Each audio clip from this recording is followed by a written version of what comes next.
भारतीय विदेश मंत्री एस जयशंकर ने चीन की हरकतों को लेकर उसे जमकर खरी खोटी सुनाई है। विदेश मंत्री ने कहा कि भारत और चीन के संबंध बेहद ही मुश्किल दौर से गुजर रहे हैं। एस जयशंकर ने कहा कि सीमा पर संघर्ष, धमकी और खून खराबा हो और हम ये कहें कि दूसरे क्षेत्रों में हमारे संबंध मजबूत हैं, ये नहीं हो सकता है। अच्छे और मधुर संबंधों के लिए शांति बेहद जरूरी है। ब्रिटेन स्थित मीडिया संगठन इंडिया इंक ग्रुप और लंदन में भारतीय उच्चायोग के एक कार्यक्रम में जयशंकर ने बताया कि उनकी चीनी विदेश मंत्री वांग यी के साथ हाल में कोरोना महामारी के दौरान रणनीतिक सामान की आवाजाही में ढील देने के संदर्भ में सकारात्मक बातचीत हुई है। पिछली वार्ता कोरोना महामारी पर केंद्रित थी और मैंने कोविड से निपटने के लिए मिलकर काम करने की बात कही थी, जिसमें वांग यी भी सहमत थे।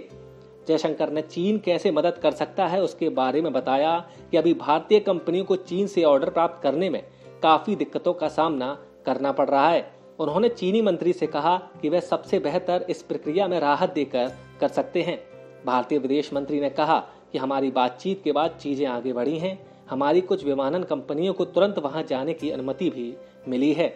लद्दाख तनाव को लेकर विदेश मंत्री ने कहा, इस वक्त हमारे संबंध मुश्किल दौर से गुजर रहे हैं क्योंकि कई समझौतों का उल्लंघन हुआ है।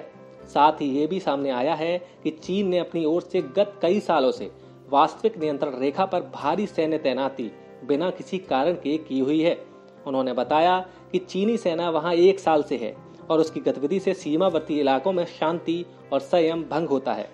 विदेश मंत्री ने कहा कि भारत का रुख एकदम साफ है। भारत पड़ोसी देशों के साथ अच्छे रिश्ते चाहता है, लेकिन इसके लिए सीमावर्ती इलाकों में शांति और संयम बेहद जरूरी है। संघर्ष, जबरदस्ती, धमकी और खून खराबा सीमा पर हो और फिर आप कहें कि दूसरे क्षेत्रों में अच्छे संबंध बनाए हैं, ये वास्तविक नहीं है। हम चीनी पक्ष के साथ चर्चा कर रहे हैं।